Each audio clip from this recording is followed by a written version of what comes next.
typically get into. All right, let's get into our next story. PlayStation 5 has had its first big update in April, and there are new ways to store games, share with people on the PS4, which is quite critical given that it's impossible to get a PS5, and a whole host of other things. So for me, as someone who... I'm not running out of space. I'm not sure if you're running out of space on your PS5, Mike. Not even using it. That's terrible. But yeah, like this is a really cool idea. So effectively, if you have the correct external USB drive, you can actually shift games from the active M2 storage on the PS5 onto the external drive. And it's not any external drive. It's actually specific external drives. But big asterisks. Well, yeah, no, as always, you cannot play them off the external drive. They've always been really clear that you can never play it off an external drive. And the thing that disturbed me, I guess, a little bit was that they're still saying the M2 drive storage will be announced in the future. And we're like, what is it now? Like 7 months from when it launched?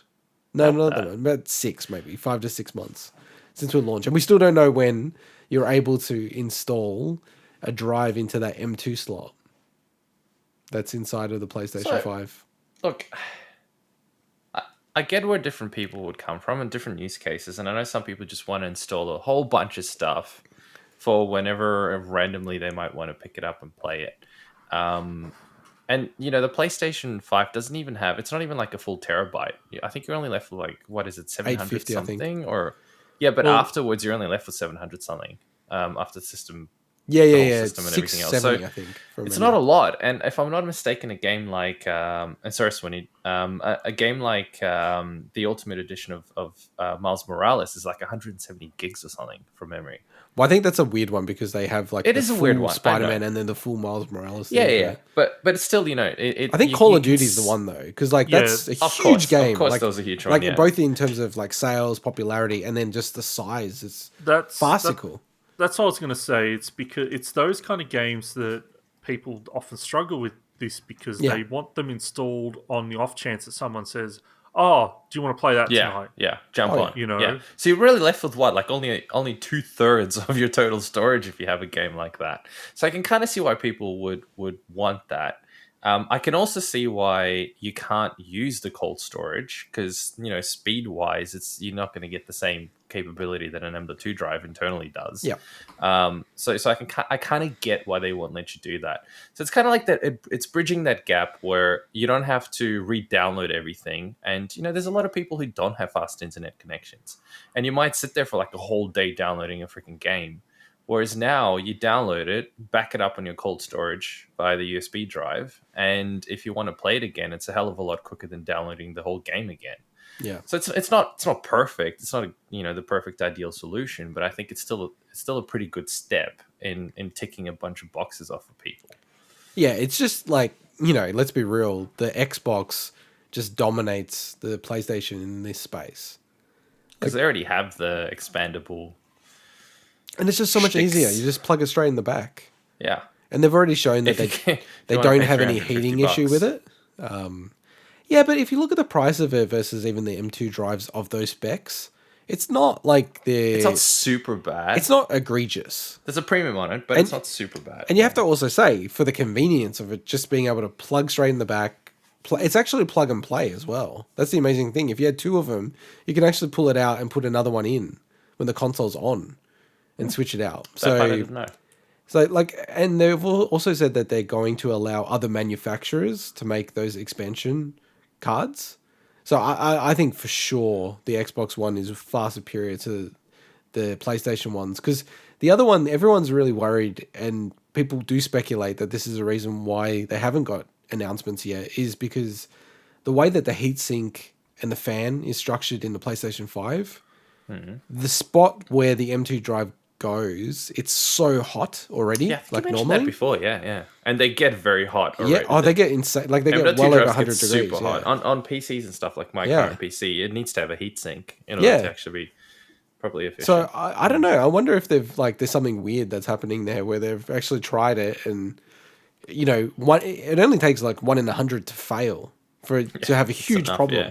like for out there for a lot of people. So And if you're letting people upgrade their own drives, you can't control what they put in there either. So they could get some cheap shit. yeah, no, for sure. I mean, look, they're generally good drives. And, there's no manufacturer that really makes completely crap drives, but still, you can't control that. So yeah, and we're getting a lot of other quality of life things, and I think because of the pandemic, the shortage in chips, they probably had to double down on connectivity between PS4 and PS5. Like we get comments from people still to this day saying that they're struggling to get a PS5 and it's pissing them off, and they're like debating about buying it on the scalper market, eBay. So hold up. yeah, like I'll go down. So and again, I always say just register for alerts on Twitter on Press Start AU. I think they're pretty good. Come relatively frequently. I've seen And I them see a when lot of people who bargaining go, stuff. "Oh yeah, great, I got it." So they're pretty good with that stuff. Yeah, so you're starting to see stuff like you can actually like connect with your PS4 friends a lot easier, like whilst you're in a party, and then also join games that you're currently live in. So they've improved a lot of that kind of stuff. They have this really weird one where it's like you can quote unquote pass the controller virtually in a game to like someone else, which is pretty cool. I couldn't, from the PlayStation, from the blog article, I couldn't tell whether or not that would also apply to share play with PS4 people. I believe it is. That's interesting. Yeah. That's pretty cool. That's pretty cool. Well, PlayStation has a lot of cool stuff that they do. They just either it's not perfectly executed or it just doesn't work as well as maybe it should, and they don't publicize it.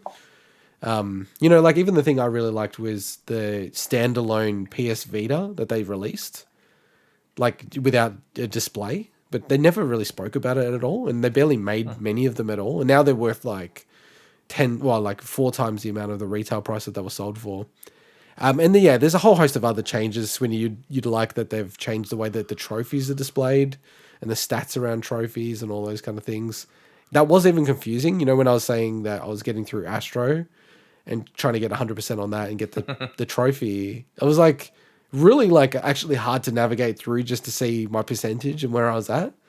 Versus PS4 is always really easy with that kind of stuff. So it's good to see a lot of quality of life improvements. Have we had a quality of life improvement to the OS for Xbox? Yeah, Swinny? It's flawless. No, they've been adding stuff over time, but I just can't. But nothing significant like this. It's hard because also they've got all the different test rings and the insider programs and stuff, so it's kind of hard to keep track of where some of that stuff is. The big thing for me, because I use it all the time on the Xbox, is the fact that they've added the ability to hide games from your game library. Oh, I was thinking about that too. That. Yeah, to me it seems like such a basic thing to have. It's weird that I don't agree with that, but you really. I've been using it on so many different platforms for so long. I love it, but I don't think on PC. It's weird to not have it as a feature. I use it all the time. Yeah, I get what you're saying. I don't think it's something you'd immediately do if you were building something like that, but yeah, having games and I'm like, oh my God, I just want to delete these games, but I can't because they're in my library. It's good to just be able to hide them at least. In this day and age of backwards compatibility, especially for digital games, like, I've got like 400 games to go through. Like, sometimes you just I just want to hide a bunch of these and I'm never ever going to play again. Yeah. This is literally first world problems. Well, this whole updates, first world problems. It's true. And actually, I didn't even realize, but I took advantage of the PS app. It was like showing me some stuff about my storage and all this other kind of stuff. And I didn't realize that was a part of the update, that you could actually see it like easier on the app. The app works pretty well. Like I was getting alerts as to when things were getting installed and downloaded. And we're not going to have a segment on it, but they had the Resident Evil showcase. And I was able to download it from the app and install it to my PS5. And saw like the progress and everything like that. I thought, wow, if only Xbox had something similar, huh? So no, good update around the external storage because it is a bit of a mess at the moment. But I'm really interested with the M2 drive because I think eventually I'll probably expand mine because I hate having to delete things in a way that it's like, ugh. Like who knows if the server's going to go down one day in 15 years time and revoke the site. But we'll be covering it, I'm sure. All right, let's jump into our next story. We have a new Switch Lite. So randomly announced during the week. Whoa, hang on. New Switch Lite, please